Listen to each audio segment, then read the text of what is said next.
Hi there, welcome to this video on sensory acuity. My name is Richard Butler.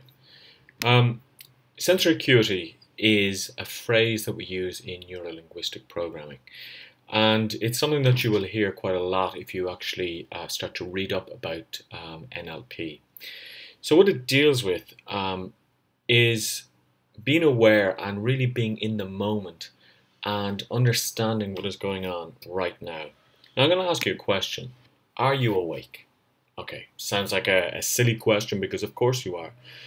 But what I mean is, are you awake and fully aware, or are you like most people who really go through their everyday life in a trance? We do things on autopilot and we interact with people, and sometimes we don't even hear what people are saying, but we just have like a formulaic verbal exchange with them. Now, let me give you an example. Have you ever driven home and you get home and you think, I don't remember much about that journey home, in the sense that you were nearly on autopilot, you were listening to your music, you weren't really taking notice of what was going on. Now, this happens to a lot of people, and it's something that I believe really happens to us all at some stage, that we just go through life and we don't even realize what is happening. Now, there is something in NLP that we call a pattern interrupt, and this is when somebody says something that completely breaks the pattern. For example, the clerk at the supermarket says to you, good day, how are you? And you say, I'm freaking awesome today. And they're taken aback because the autopilot or the trance-like conversation that you're going to have is, hi, how are you? I'm fine, how are you? We're not really asking the question. We're just just going through a formulaic verbal exchange. Now, why do we not take notice of a lot of the things? Well, one of the reasons is because we have built-in filters. We're bombarded with so much information that we filter out things. At this moment, you mightn't realize the noise that's going on in the room that you're in. You mightn't feel the clothes against your body. And then suddenly when you think about it, you focus in on that sound, you focus in on that feeling, because you're no longer filtering it. And what can happen to us is that we filter too much, that we're actually filtering everything and we're not taking stock of what's going on. So let me give you an example. I'm going to give you a quick exercise.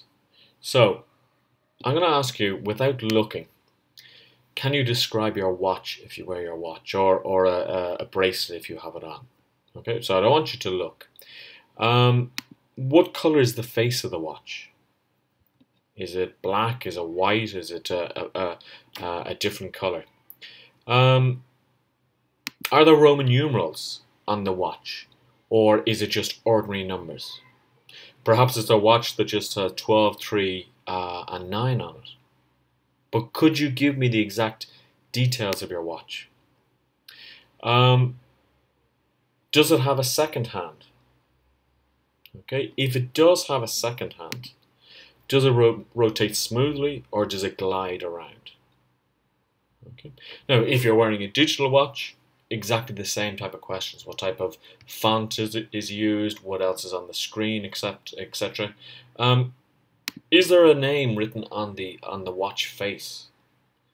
Is there something along the sides of the actual watch face? If there is a name on it, is it in capitals? Now, this is a very interesting exercise, and the reason being is that you probably look at your watch. If you're like me, you look at your watch 5-6 times an hour maybe to tell the time.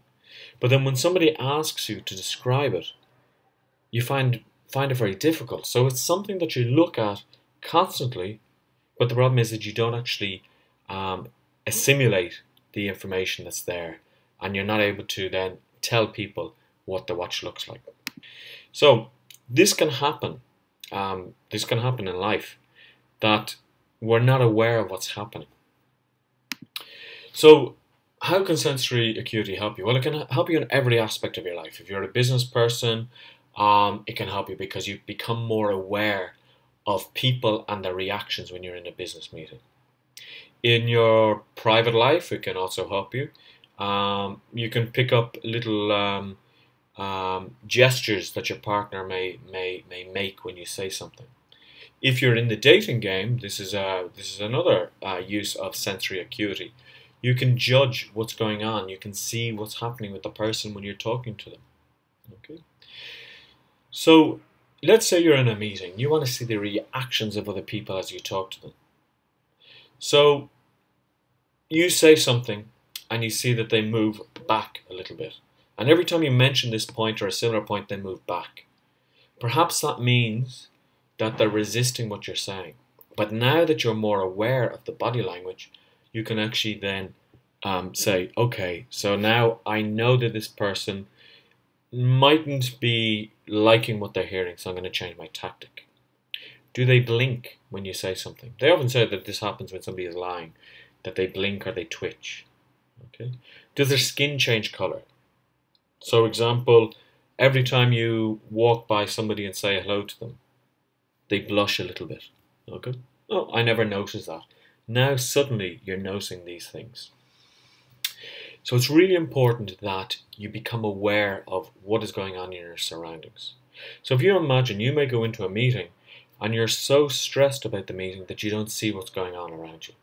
Little things on the client's desk could help build up rapport, which is again is another subject I talk about in my NLP ebook. You see a unusual picture frame from Hawaii. Oh, have you ever been to Hawaii? Yes, actually, now that you mention it, I was there 5 years ago when I got married.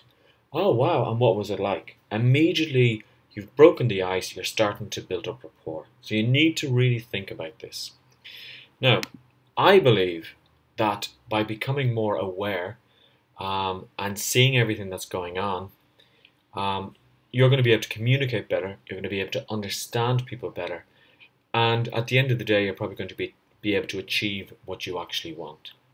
So sensory acuity ties in with many other aspects of NLP. For example, finding somebody's meta program, seeing what way they like to communicate best, etc.